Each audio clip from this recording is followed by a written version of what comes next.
El eco del último insulto de su marido todavía rebotaba en las paredes desnudas, una cruel sinfonía que acompañaba la danza del polvo sobre el espacio vacío donde antes estaba su vida.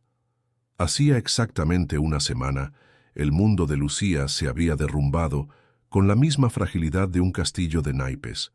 Marcos, el hombre con quien había compartido sus sueños y sus escasos ahorros durante 8 años, se había marchado. Pero no se fue simplemente, la había borrado, erradicado. Se llevó los muebles que compraron juntos, los platos en los que comían, la cama en la que dormían y hasta el último centavo que guardaban en una cuenta conjunta para un futuro que, ahora Lucía entendía, solo existía en su imaginación. Sobre la mesa de la cocina, la única que quedaba porque era la más vieja y destartalada, había dejado una nota, un trozo de papel arrancado de un cuaderno que actuaba como el epitafio de su amor. Nunca fuiste suficiente para un hombre como yo. Empiezo de nuevo lejos de ti. Cada palabra era una daga que se retorcía en su pecho, un veneno que le recordaba su fracaso, su soledad, su insignificancia.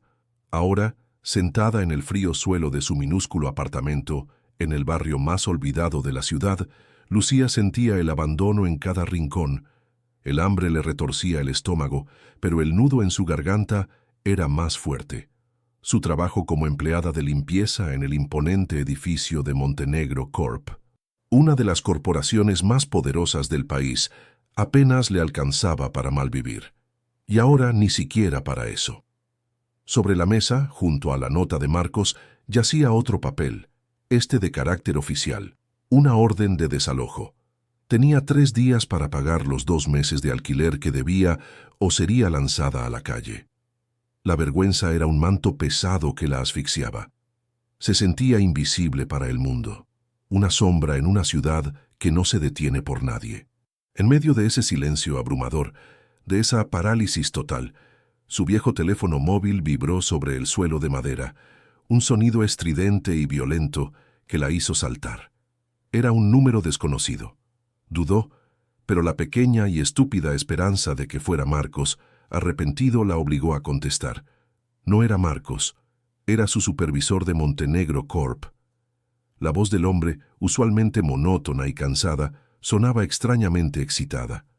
«Lucía, no te lo vas a creer. ¡Qué suerte la tuya!».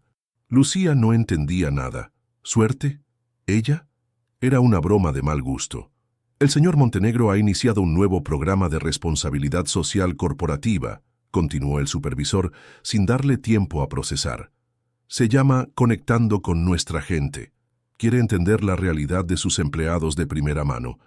Se hizo un sorteo entre todo el personal de base y... saliste elegida. El gran Ricardo Montenegro quiere pasar un día de trabajo en tu casa para ver cómo vives». El mundo de Lucía dejó de girar. Si antes sentía que estaba en el fondo de un pozo, ahora sentía cómo le echaban tierra encima. Ricardo Montenegro, el legendario y multimillonario CEO. Un hombre que era más un mito que una persona real. Alguien que aparecía en las portadas de las revistas de negocios y cuya fortuna se contaba en miles de millones. Ese hombre en su casa, en ese mausoleo de abandono y miseria, la idea no era una oportunidad, era una sentencia de muerte para lo poco que le quedaba, su dignidad. El pánico se apoderó de ella, una ola helada que le recorrió la espalda. «Será mañana, a las 9 en punto», concluyó el supervisor. «Asegúrate de que todo esté perfecto.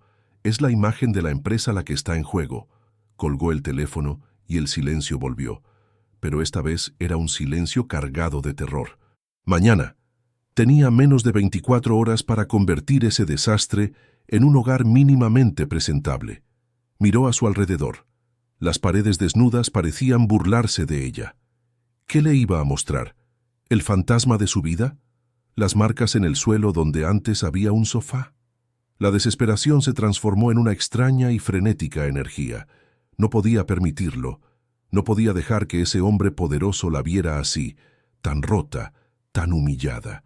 Era una cuestión de supervivencia. Con el rostro bañado en lágrimas de rabia y miedo, corrió al apartamento de al lado y golpeó la puerta. Le abrió doña Sonia, una anciana de corazón grande y mirada curiosa. «Mija, ¿qué te pasa? ¿Has visto un fantasma?», le dijo al verla. Con la voz entrecortada, Lucía le explicó una versión editada de la historia. Le dijo que esperaba una visita importante del trabajo y que su marido se había llevado los muebles para retapizarlos todos a la vez. Una mentira tan absurda que ni ella misma se la creía. Pero doña Sonia, viendo su angustia, no hizo preguntas. «No te preocupes, niña. Algo inventaremos». Durante las siguientes horas, el apartamento de Lucía se convirtió en el escenario de una obra de teatro. Doña Sonia le prestó una pequeña mesa de comedor, 2 sillas que no hacían juego, un par de tazas, algunos platos y hasta un pequeño florero con flores de plástico para darle un toque de vida. Lucía pasó el resto de la noche limpiando como una posesa, frotando cada centímetro del suelo, cada rincón de las paredes, como si pudiera borrar con el jabón la mancha de su fracaso. Ensayó sonrisas frente al espejo roto del baño, practicó frases casuales para sonar como una mujer simple pero feliz. Cada objeto prestado era un elemento más de su farsa, una mentira que pesaba sobre sus hombros. Estaba agotada física y emocionalmente, pero seguía adelante, movida por un terror primario a ser descubierta. Mientras el sol comenzaba a despuntar por la ventana, Lucía miró el resultado. El apartamento seguía siendo pobre y triste, pero al menos no parecía el escenario de un crimen. Parecía habitado. Era la mejor mentira que podía construir. Se vistió con su ropa más decente, se peinó y se sentó en una de las sillas prestadas a esperar, con el corazón martilleándole en el pecho como un tambor de guerra. El reloj avanzaba, cada segundo era una tortura. Las 9 en punto. Y entonces sonó el timbre, un sonido claro y definido que cortó el aire y pareció sellar su destino. Lucía se puso de pie, sus piernas temblaban, respiró hondo, tragó saliva para deshacer el nudo en su garganta y caminó hacia la puerta. Al abrirla, se encontró cara a cara con él, Ricardo Montenegro en persona, vestido con un traje que probablemente costaba más de lo que ella ganaría en 10 años. Su mirada era penetrante, curiosa, analítica, y detrás de esa mirada, Lucía sintió que él podía ver a través de todo, de las paredes, de los muebles prestados, de su sonrisa falsa. Podía verla a ella. ¿Y ustedes qué creen que pasará? ¿Podrá Lucía mantener esta farsa o el millonario descubrirá su secreto en el primer minuto? Dejen en los comentarios desde dónde están viendo esta historia y, lo más importante, no olviden suscribirse al canal y activar las notificaciones, porque lo que Ricardo Montenegro está a punto de encontrar dentro de estas 4 paredes no solo cambiará la vida de Lucía, sino también la suya para siempre. Ricardo Montenegro cruzó el umbral y su presencia transformó instantáneamente la atmósfera del humilde apartamento. No era solo el costoso traje de lana fría que vestía, ni los zapatos italianos que brillaban discretamente. Era un aura de autoridad innata, el campo de fuerza invisible de un hombre acostumbrado a que el mundo se doblegue a su voluntad. Lucía sintió que el aire se volvía espeso, difícil de respirar. Cerró la puerta tras él y el sonido del cerrojo pareció sellar su destino dentro de esas 4 paredes. Él se movió por el reducido espacio con una gracia felina y contenida, sus ojos grises, agudos como los de un ave de presa, registrándolo todo. No era una mirada de desprecio, lo cual habría sido más fácil de soportar, sino de un escrutinio profundo y desapasionado que la desnudaba por completo. Se posó sobre la impecable limpieza que contrastaba con la desoladora ausencia de objetos, sobre las sillas que claramente pertenecían a juegos distintos, sobre la única y solitaria mesa que parecía un náufrago en un océano de suelo vacío. Un lugar acogedor, fue su veredicto, y la palabra pronunciada con su voz de barítono resonó con una ironía tan fina que solo Lucía pudo sentir su filo cortante. Ella tragó saliva, forzando la sonrisa ensayada que ahora se sentía como una máscara de yeso a punto de resquebrajarse. Es un espacio simple, señor Montenegro. No se necesita mucho para estar tranquilo. Su propia voz sonó extraña, como un eco de una confianza que no poseía. Por favor, insisto, llámame Ricardo, dijo él, y el uso de su nombre de pila, en lugar de crear cercanía, solo amplificó la distancia social entre ellos. Se sentó en la silla más robusta, que aún así emitió un quejido de protesta. Hoy no soy el director de la empresa, soy un invitado, con curiosidad por entender mejor a las personas que hacen posible Montenegro Corp. Lucía, con movimientos rígidos, se dirigió a la encimera para prepararle un café. Sus manos temblaban de tal manera que casi derrama el polvo soluble.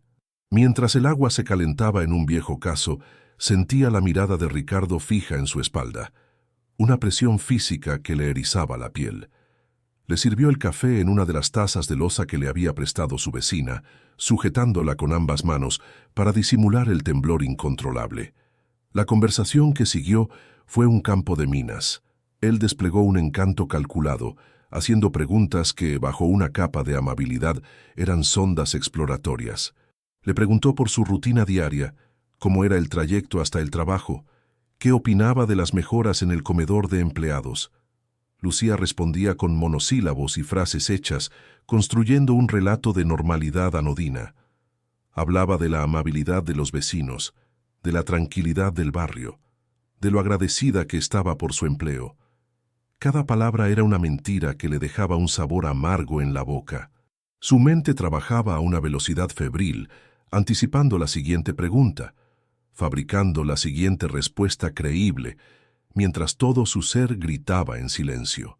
Ricardo escuchaba con una paciencia infinita, asintiendo de vez en cuando, pero sus ojos delataban una actividad mental mucho más compleja. Era un estratega, un hombre que había forjado su imperio descifrando el lenguaje no verbal, leyendo las intenciones ocultas tras las sonrisas corporativas. Y en Lucía veía un torrente de señales contradictorias. Observaba cómo sus nudillos estaban blancos por la fuerza con que apretaba las manos en su regazo, cómo su respiración era superficial y rápida, cómo su mirada rehuía la suya constantemente, fijándose en la pared, en la mesa, en cualquier lugar excepto en él. Conocía la pobreza, la había visto en informes y estadísticas, pero lo que sentía en esa habitación no era solo la dignidad de la escasez, era el hedor del pánico, la tensión eléctrica del miedo. Esta mujer no era simplemente pobre, estaba aterrorizada. Su expediente personal, que había revisado someramente antes de la visita, decía casada. Entonces, la tensión escaló a un nivel casi insoportable cuando él, con una naturalidad estudiada, abordó el tema. ¿Y tu familia, Lucía? ¿Tu esposo apoya que trabajes en un horario tan exigente? El corazón le dio un vuelco tan violento que temió que él pudiera oírlo. El nombre de Marcos era un hierro candente. Él está de viaje, logró articular, la mentira saliendo como un graznido. Su trabajo le obliga a moverse mucho. Es un representante comercial. Siempre está con la maleta a cuestas. Debe ser duro tenerlo lejos tanto tiempo, comentó Ricardo, y su tono neutro la hizo dudar. ¿La estaba poniendo a prueba? ¿O era genuina compasión? No podía saberlo, y esa incertidumbre era una forma de tortura. Fue entonces, en el apogeo de su tensión, cuando la frágil estructura de su engaño sufrió el primer impacto directo. Unos golpes suaves pero insistentes sonaron en la puerta. Lucía se sobresaltó, y una gota de sudor frío le recorrió la sien. Sabía perfectamente quién era. Solo podía ser doña Sonia. «Ah, debe ser una vecina», exclamó con una jovialidad tan falsa que sonó histérica. Se levantó de un salto, casi volcando su silla. «Un segundo, por favor». Se apresuró hacia la puerta, abriendo solo una pequeña rendija, intentando bloquear la vista con su cuerpo. «Sonia, ahora no puedo», susurró desesperadamente, pero la anciana, ajena al drama que se desarrollaba, le sonrió con candidez. «Niña, solo venía a por una cosita. ¿Te importaría devolverme el azucarero? Es que tengo visita y me he quedado sin nada», dijo en un susurro cómplice. Luego, alzando la voz para que el supuesto invitado la oyera, añadió: «Espero que a tu visita tan importante le esté gustando la mesita que te presté. Queda muy apañada en tu salón». El mundo de Lucía se detuvo. Las palabras de la anciana quedaron suspendidas en el aire, letales e inequívocas. El pánico puro, blanco y cegador, la inundó. Con un movimiento brusco, tomó el azucarero de la encimera, se lo entregó a doña Sonia casi arrancándoselo de las manos y cerró la puerta con más fuerza de la necesaria. Cuando se giró, el silencio en la sala era denso, pesado, acusador. La expresión de Ricardo Montenegro había mutado. La máscara de cortesía interesada se había desvanecido por completo, reemplazada por una certeza fría y afilada. Él lo había oído todo. El susurro, la referencia a la mesa prestada. La farsa había quedado expuesta en toda su patética desnudez. Lucía se quedó paralizada en medio de la habitación, esperando el golpe de gracia, la pregunta humillante, la orden de que se marchara. Pero él no dijo nada. Simplemente, su mirada comenzó a recorrer de nuevo el apartamento, pero esta vez no era un escrutinio, era una búsqueda. Sus ojos ya no veían un espacio simple, sino un escenario deliberadamente vaciado.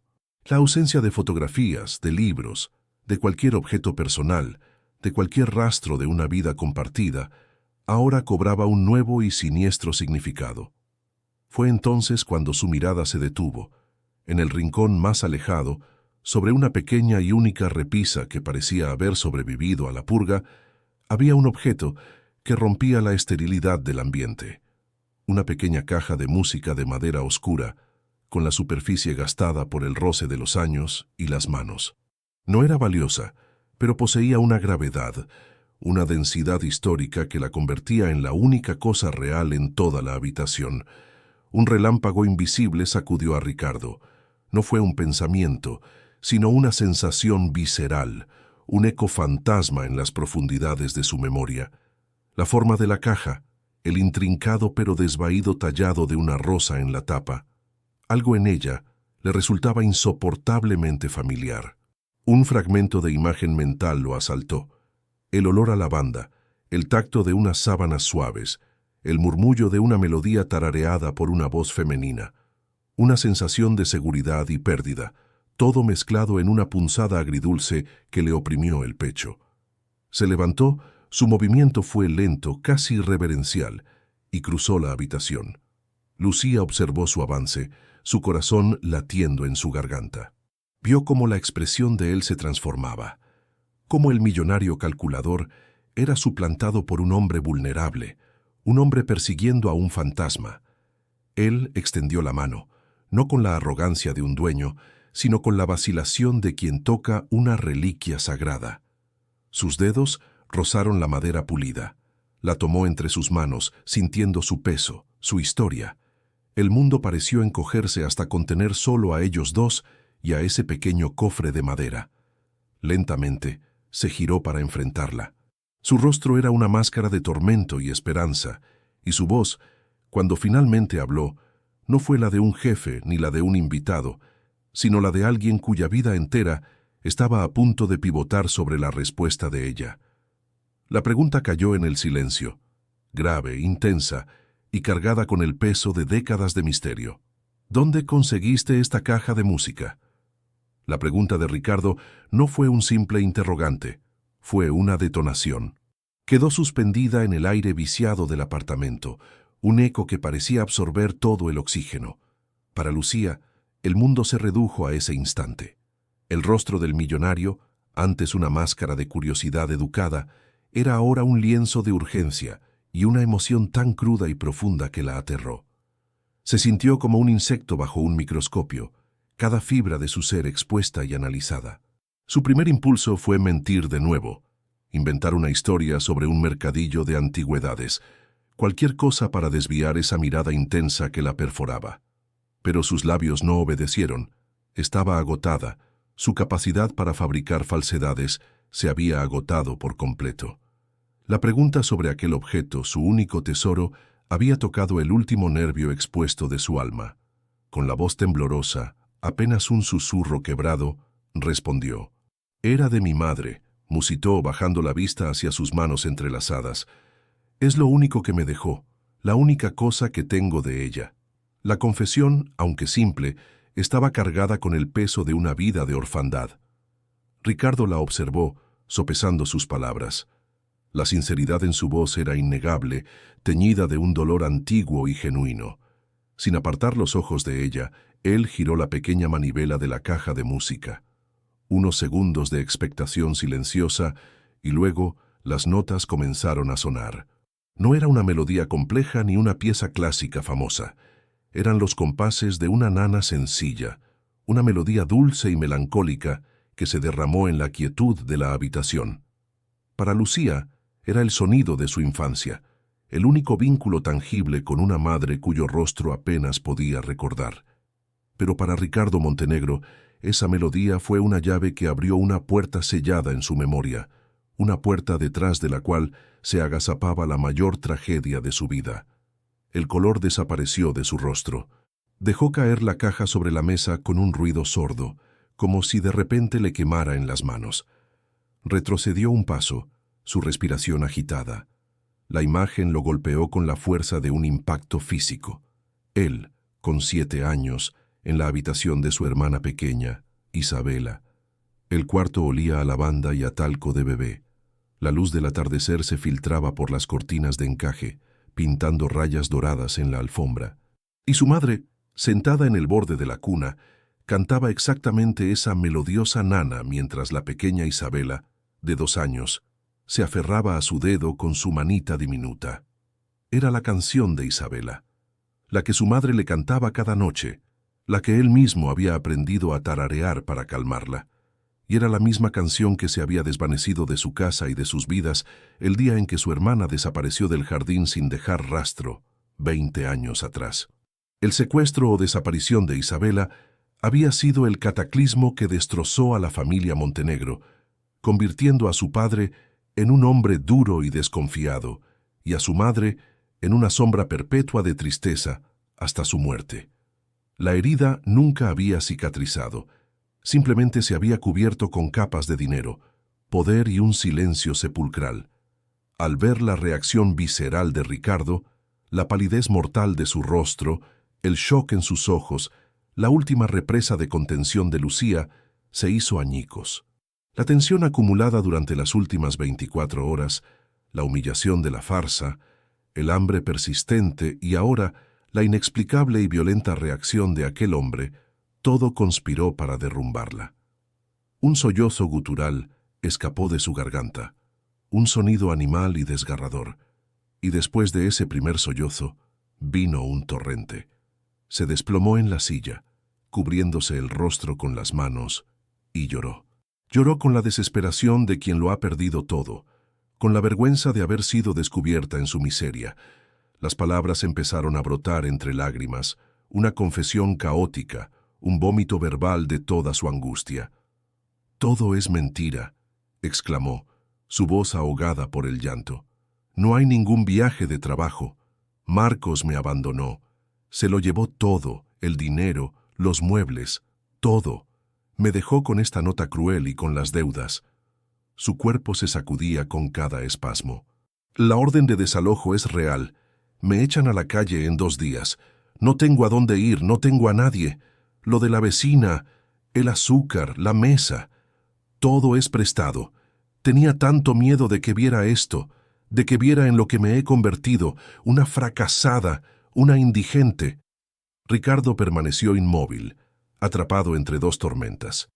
El huracán de sus propios recuerdos resucitados y el tsunami de la confesión de la mujer que tenía delante. La historia de su hermana y la tragedia de Lucía se entrelazaron en su mente en un nudo imposible. Había llegado a ese apartamento como parte de una fría estrategia corporativa, esperando encontrar una historia de superación modesta que pudiera usar en su próximo informe anual. En cambio, había tropezado con un drama humano de una crudeza insoportable y de forma inexplicable, con un fantasma de su propio pasado. Lentamente, la conmoción en su rostro dio paso a una expresión de gravedad sombría. Dejó de ver a la empleada número 743. Dejó de ver a la mentirosa acorralada. Vio a una persona rota, tan devastada como lo estuvo su propia familia 2 décadas atrás. Una empatía que creía perdida bajo años de pragmatismo empresarial emergió con una fuerza inesperada. Avanzó hacia la mesa y con un gesto sorprendentemente delicado le tendió un pañuelo de lino de su bolsillo. Lucía lo aceptó, sus dedos temblorosos rozando los de él. Levantó la vista. Sus ojos hinchados y enrojecidos encontraron los suyos. Esperaba ver desprecio, lástima o peor, indiferencia. Pero lo que vio la desarmó, una profunda y atribulada compasión. «Escúchame, Lucía», dijo él, su voz ahora más suave pero con un filo de autoridad inquebrantable. «El problema del alquiler queda resuelto. Considera que no existe. Nadie te va a echar de aquí». Sacó su cartera, extrajo una elegante tarjeta de visita de metal negro y la deslizó sobre la mesa. Era su tarjeta personal, con un número de teléfono que muy pocas personas en el mundo poseían. «Mañana por la mañana, llama a este número. Mi asistente personal se encargará de todo lo necesario para estabilizar tu situación inmediata». Lucía lo miró, incapaz de articular palabra. La magnitud de su gesto era incomprensible. La salvación había llegado de la forma más improbable. Pero Ricardo no había terminado. Se inclinó ligeramente hacia ella, su mirada intensa de nuevo. «Voy a ayudarte», sentenció. «Pero necesito algo a cambio. Necesito que hagas memoria. Necesito que me cuentes absolutamente todo lo que sepas o creas saber sobre tu madre. Cada recuerdo, cada historia, cada sensación, por insignificante que te parezca. Y sobre esta caja». Su dedo señaló el pequeño objeto de madera que había desencadenado todo. «Tu ayuda en esto es innegociable». Sin esperar respuesta, se dirigió a la puerta. Se detuvo un instante en el umbral y se marchó. El sonido de la puerta cerrándose dejó un silencio denso, un vacío lleno de preguntas y posibilidades aterradoras. Lucía se quedó sola, mirando la tarjeta negra sobre la mesa. Era un salvavidas, pero sentía que también era el anzuelo de un misterio mucho más profundo y peligroso que su propia pobreza. Horas más tarde, en el asiento trasero de su sedán de lujo que se deslizaba por las calles de la ciudad, Ricardo Montenegro hizo una llamada. No a su asistente, sino a Álvaro, su jefe de seguridad, un excomisario de policía retirado que manejaba los asuntos más delicados de su vida. Su voz era fría, precisa y desprovista de toda emoción. «Álvaro, necesito una investigación, discreta pero exhaustiva.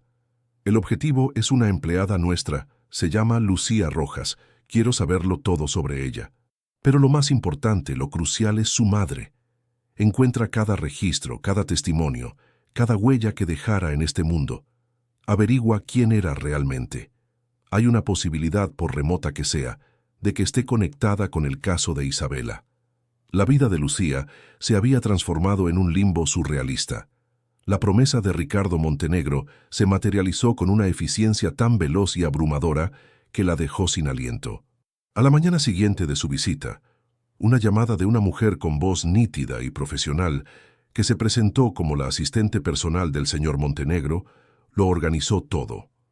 En cuestión de horas, la deuda del alquiler fue saldada mediante una transferencia bancaria. Poco después, un servicio de entrega apareció en su puerta con cajas de comida. No solo productos básicos, sino frutas frescas, carnes, quesos, alimentos que Lucía no había probado en años. Al día siguiente, llegó un equipo de una tienda de muebles.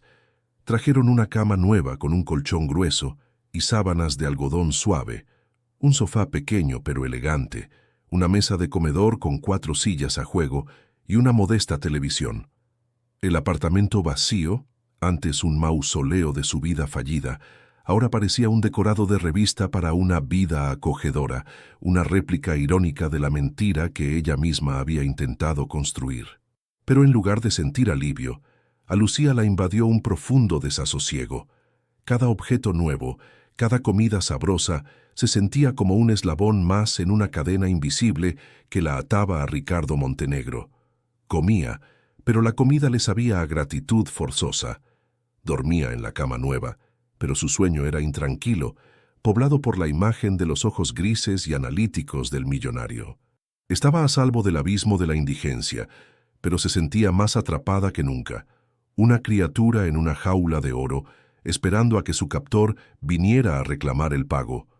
Sabía que la ayuda no era gratuita, era el anticipo de una deuda que debía saldar con los fragmentos de su memoria, un pasado que para ella era una neblina de dolor y que para él, por alguna razón desconocida, era una obsesión. Mientras Lucía navegaba por su nueva y extraña realidad, a kilómetros de distancia, en una oficina minimalista con vistas a los tejados de la ciudad, Álvaro, el jefe de seguridad de Ricardo, orquestaba la investigación. Álvaro era un hombre metódico, de pocas palabras y una paciencia infinita, cualidades que lo habían convertido en un comisario legendario antes de que el cinismo y la burocracia lo empujaran al sector privado. Para él, este no era el caso de una hermana desaparecida. Era un rompecabezas, un conjunto de datos fríos que debían ser analizados y conectados.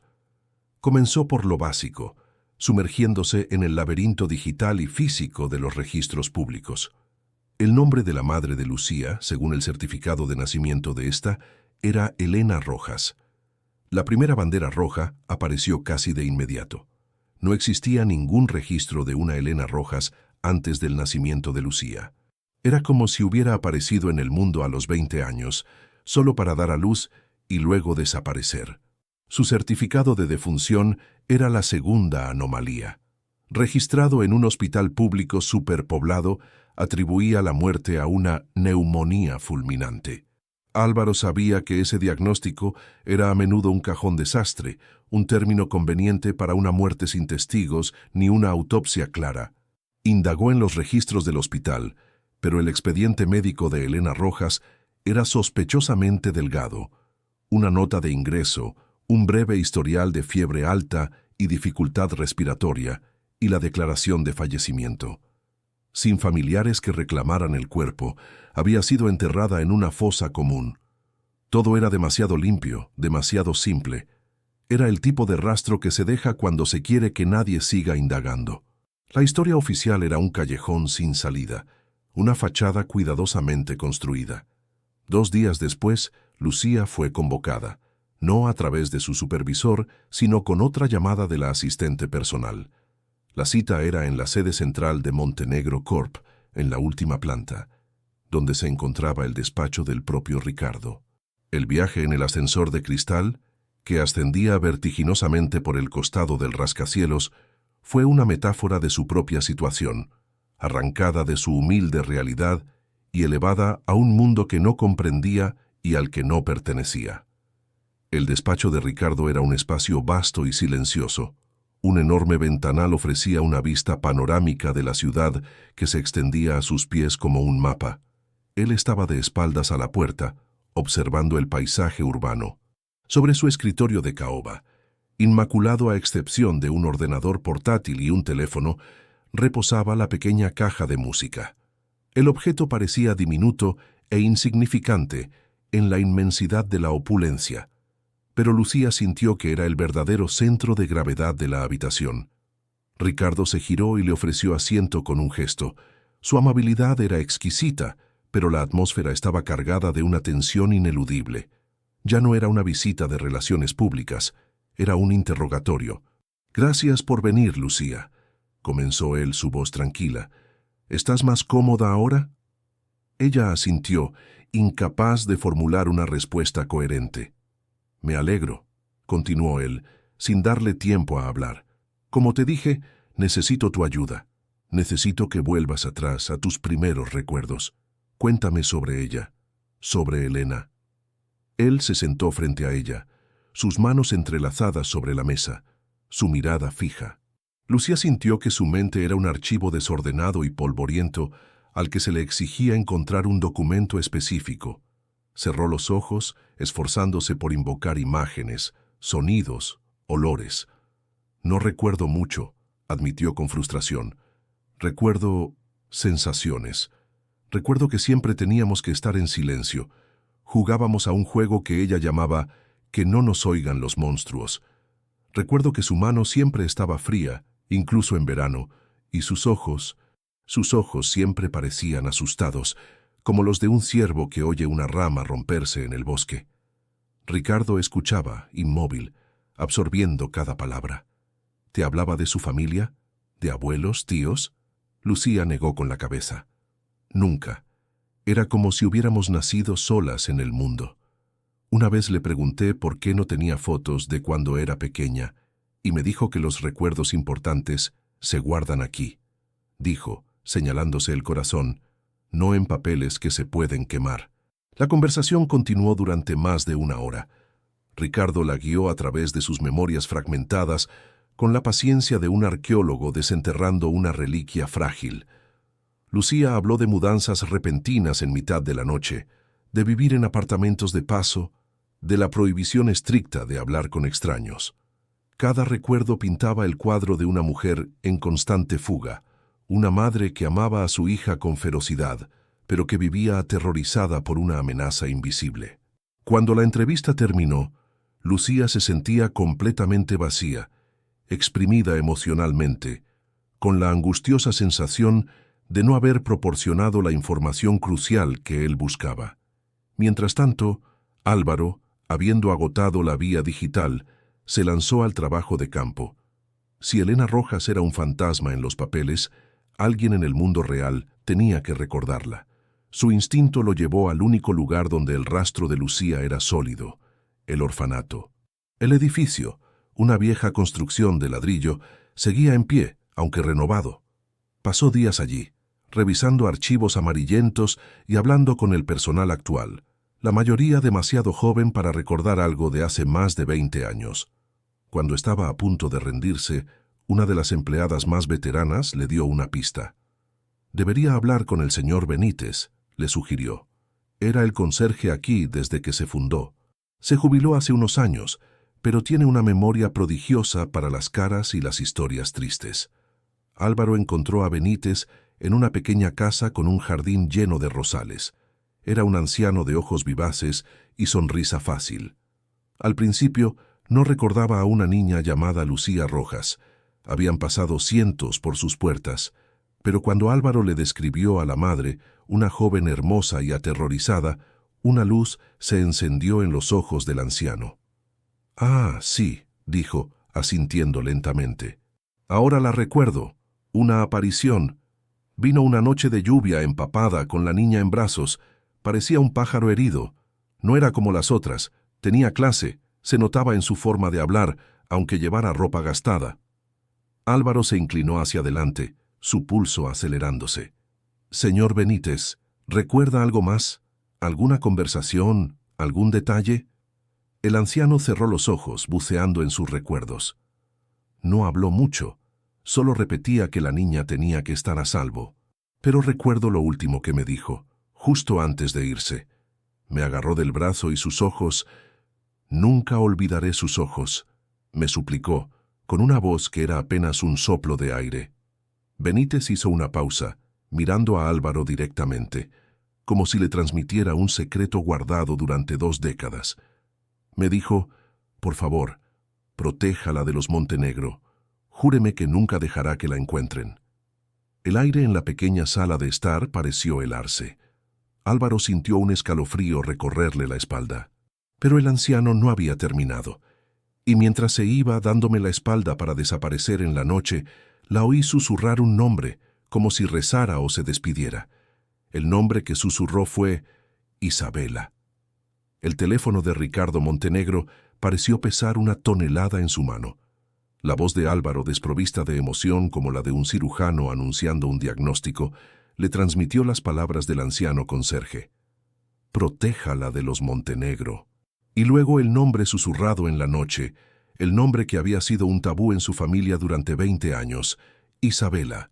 El impacto no fue un estallido, sino una implosión. Un silencio profundo y helado se apoderó de Ricardo, un vacío que absorbió todo el sonido de su lujosa oficina. El panorama de la ciudad, con sus miles de luces parpadeantes, se convirtió en un borrón sin sentido. El imperio que gobernaba desde esa torre de cristal, todo el éxito, el poder y la riqueza, se desvaneció en la insignificancia ante la magnitud de aquella revelación. Su hermana no había sido secuestrada por extraños, no había sido víctima de un crimen anónimo, había huido, Había escapado de ellos, de su propia familia. El relato que habían construido durante 2 décadas, la narrativa de la víctima inocente y la familia destrozada por una tragedia externa, se derrumbó en un instante. Habían sido los villanos de una historia que ni siquiera sabían que se estaba escribiendo.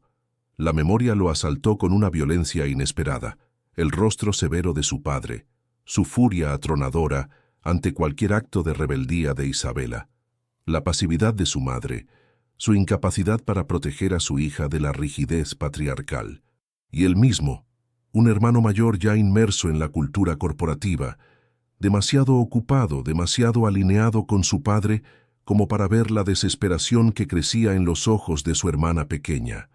La culpa, un veneno que había mantenido a raya durante años, lo inundó, amarga y asfixiante.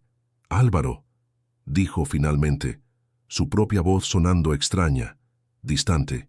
«Cambia el enfoque. La pregunta ya no es qué le pasó a Isabela. La pregunta es de qué estaba huyendo. Quiero saber por qué mi hermana preferiría entregar a su hija a un orfanato antes que volver a casa». La investigación giró 180 grados. Ya no buscaban a un secuestrador sin rostro, sino a un fantasma del pasado familiar. Álvaro, con la eficiencia de un sabueso, comenzó a desenterrar los secretos que el tiempo y el dinero de los Montenegro habían enterrado. Se sumergió en los archivos de la época, buscando la razón de la rebeldía de Isabela, y la encontró en la forma de un hombre, Víctor Acosta. El nombre no le sonaba a Ricardo al principio, pero Álvaro pronto refrescó su memoria con viejos informes de seguridad. Víctor Acosta era el hijo de un rival de negocios de su padre, una familia con la que los Montenegro habían tenido una amarga disputa por unos terrenos. Era carismático, apuesto y, según el criterio de la familia Montenegro, completamente inadecuado. Representaba todo lo que su padre despreciaba: dinero nuevo, una reputación dudosa y una actitud desafiante. Isabela, en su jaula de oro, se había enamorado perdidamente de él. La familia se opuso con una ferocidad implacable. Hubo gritos, amenazas, un encierro virtual en la mansión, y entonces Isabela desapareció. La familia, para proteger su honor, había dejado que la narrativa del secuestro echara raíces, una mentira más fácil de soportar que la vergüenza de que su heredera hubiera huido con un Acosta. La siguiente fase de la investigación se centró en un cabo suelto que hasta ahora había parecido secundario: Marcos, el exmarido de Lucía. Álvaro, siguiendo su instinto de que en una trama tan compleja no existen las coincidencias, ordenó una investigación exhaustiva sobre él. Lo que descubrió fue el verdadero corazón de las tinieblas. Marcos no era un simple vendedor de poca monta con un apellido común. Su nombre completo era Marcos Acosta. Era el sobrino de Víctor Acosta, el amor prohibido de Isabela. El descubrimiento cayó sobre Ricardo como la última laja de un edificio que se derrumba. El matrimonio de Lucía no había sido un desafortunado romance que terminó mal. Había sido una operación, una conspiración fría, calculada y paciente que se había extendido por más de una década. Álvaro siguió tirando del hilo, y la trama que emergió era monstruosa. Después de que Isabela huyera, los Acosta la buscaron. No por amor, sino por venganza. Querían usarla como palanca contra la familia Montenegro, pero Isabela, probablemente descubriendo la verdadera naturaleza de Víctor, se escondió, cambiando su nombre a Elena Rojas y viviendo en la clandestinidad para proteger a su hija. Años después, de alguna manera, los Acosta encontraron un rastro. No encontraron a Isabela, que ya había muerto, pero encontraron a la niña en el orfanato. Y en lugar de revelar su identidad, pusieron en marcha un plan mucho más cruel y a largo plazo. Dejaron que Lucía creciera en el sistema, sola y vulnerable. Cuando salió del orfanato, orquestaron un encuentro casual con su joven y encantador sobrino, Marcos. Él tenía la misión de enamorarla, casarse con ella y ganarse su confianza absoluta. El plan era una obra maestra de la manipulación psicológica. Durante 8 años, Marcos representó su papel a la perfección. La aisló sutilmente. Se aseguró de que no tuviera amigos cercanos ni aspiraciones propias.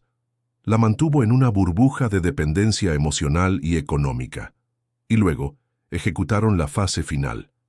El abandono no fue un impulso, fue un movimiento estratégico. Despojarla de todo, dejarla en la miseria más absoluta, con una orden de desalojo sobre su cabeza, estaba diseñado para romperla por completo.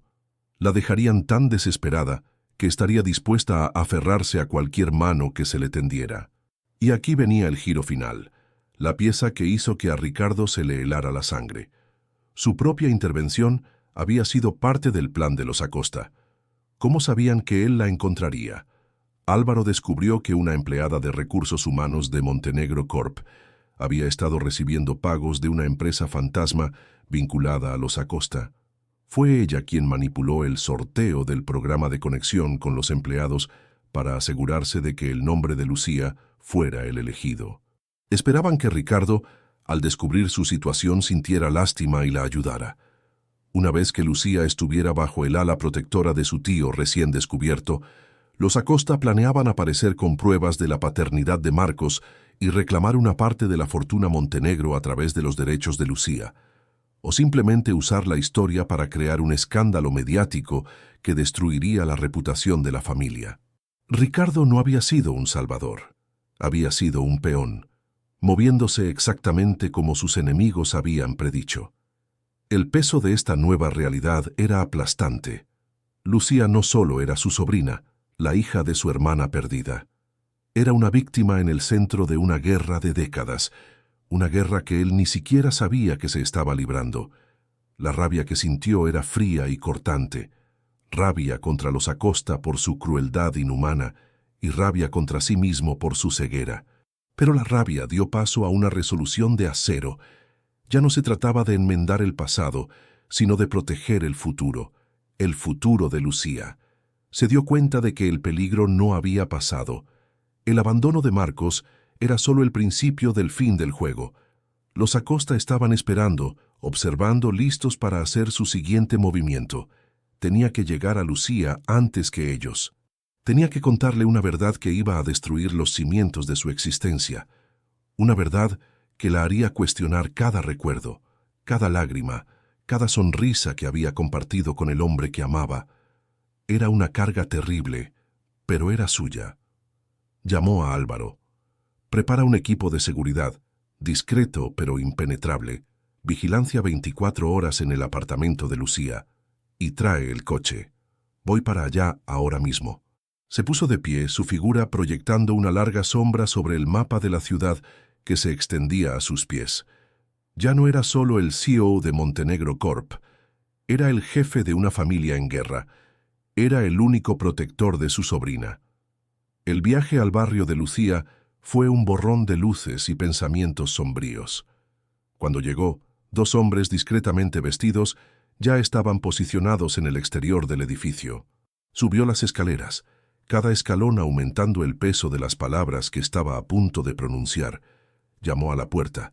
Lucía abrió, y al verlo, una expresión de sorpresa y aprensión cruzó su rostro.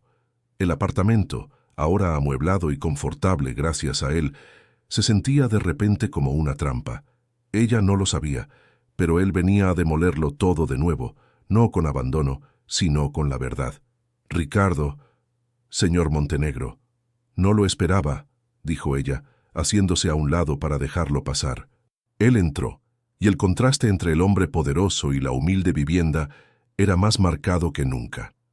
Lucía, tenemos que hablar, dijo, su voz grave resonando en la pequeña sala.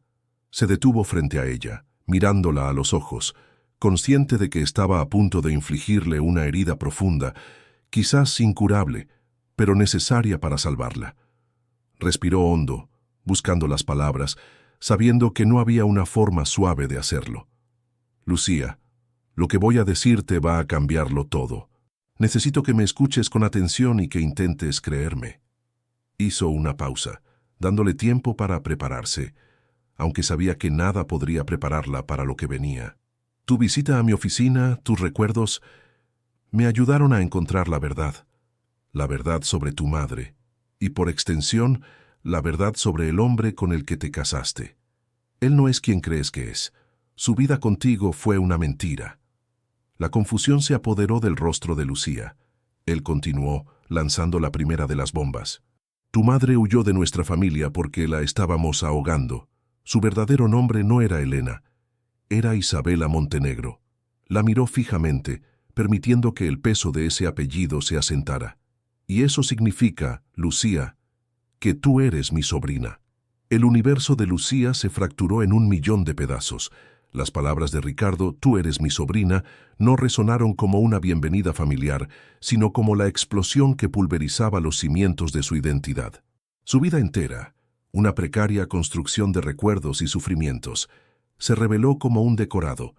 El abandono de Marcos, la herida más profunda y purulenta de su existencia, no había sido el acto impulsivo de un hombre cruel, sino el movimiento fríamente calculado de un enemigo. La caja de música en la mesa ya no era la reliquia de una madre anónima, era el eco de una tragedia familiar de la que ella era el epicentro involuntario. Se tambaleó hacia atrás, buscando apoyo en la pared, y su mano rozó la tela suave del sofá nuevo.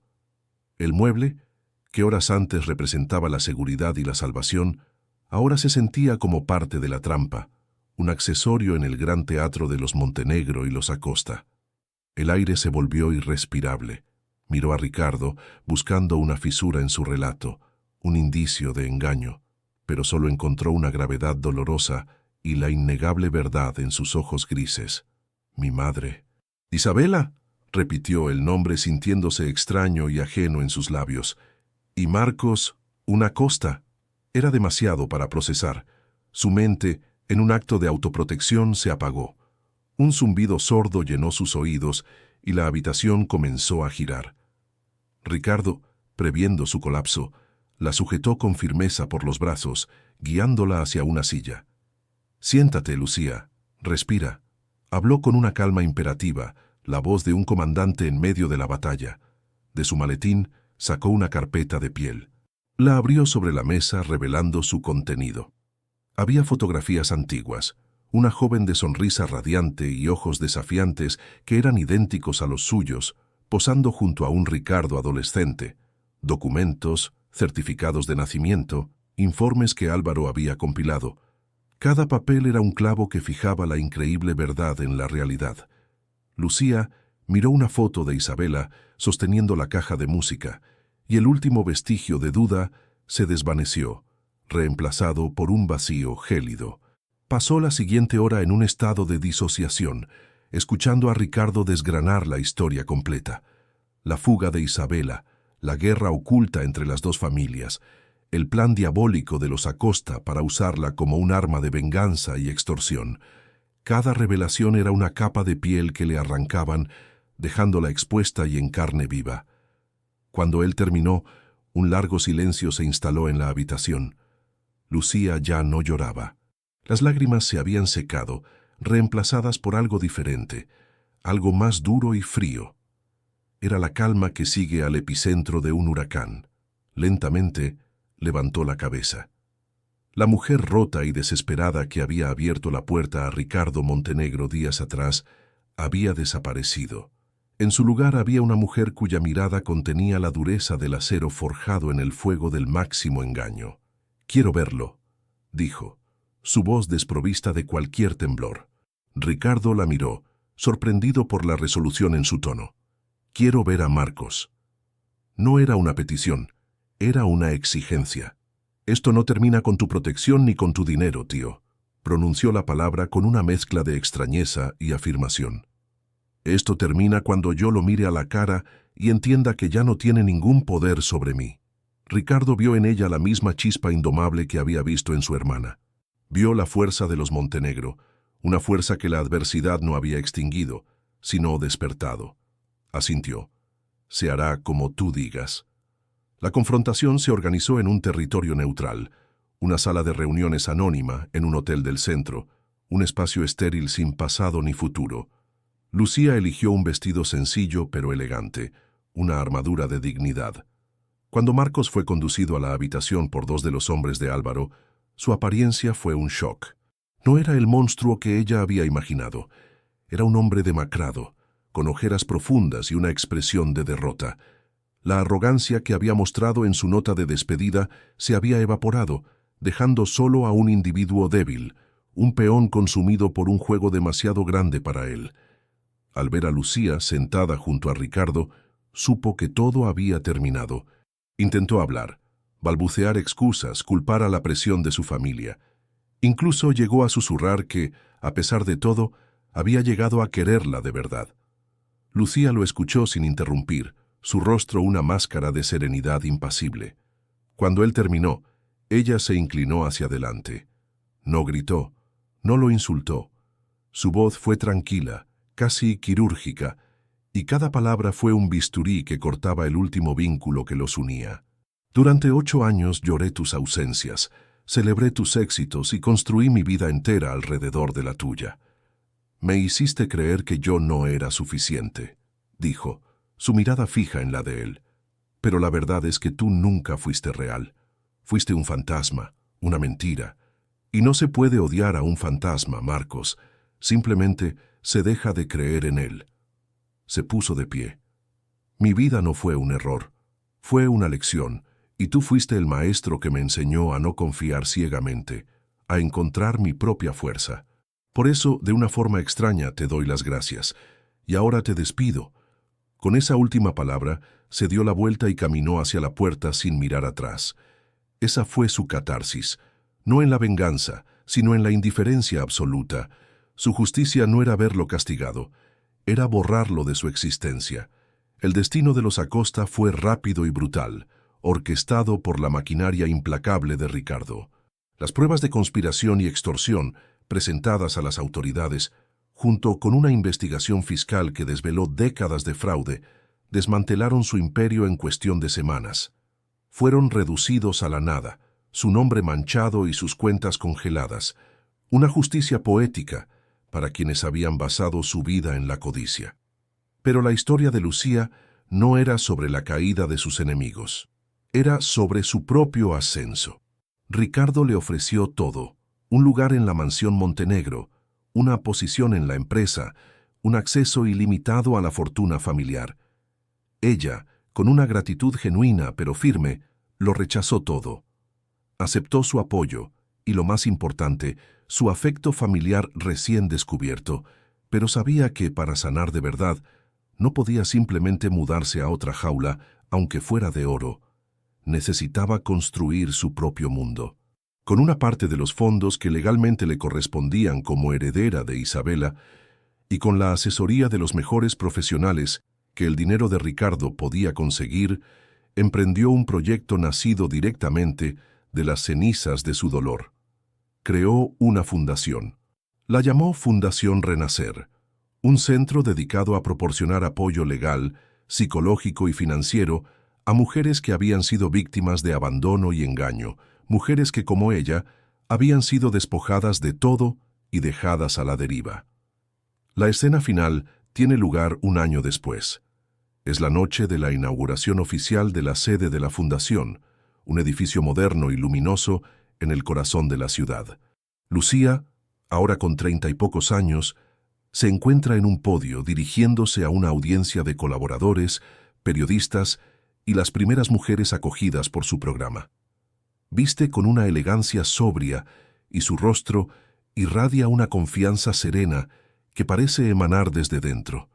Ya no hay rastro de la mujer asustada y temblorosa de aquel apartamento vacío. Habla con elocuencia, su voz clara y firme. A menudo creemos que nuestra vida se define por las personas que amamos o por las cosas que poseemos, dice, su mirada recorriendo la sala. Pero a veces es en la pérdida total, en el momento en que nos quedamos sin nada ni nadie, cuando nos vemos obligados a descubrir quiénes somos realmente. El abandono no tiene por qué ser un final, puede ser un violento y doloroso comienzo. La oportunidad de reconstruirnos, no a partir de los pedazos rotos, sino desde unos cimientos nuevos y más fuertes que solo nosotros podemos forjar. En la primera fila, Ricardo la observa, y en los ojos del formidable millonario hay una emoción que rara vez muestra al mundo. Un orgullo profundo y conmovido, las lágrimas contenidas a duras penas. Lucía había encontrado su lugar. no como la sobrina de un magnate, sino como la arquitecta de su propio destino, transformando su sufrimiento más íntimo en un faro de esperanza para otros. Su herida se había convertido en su propósito.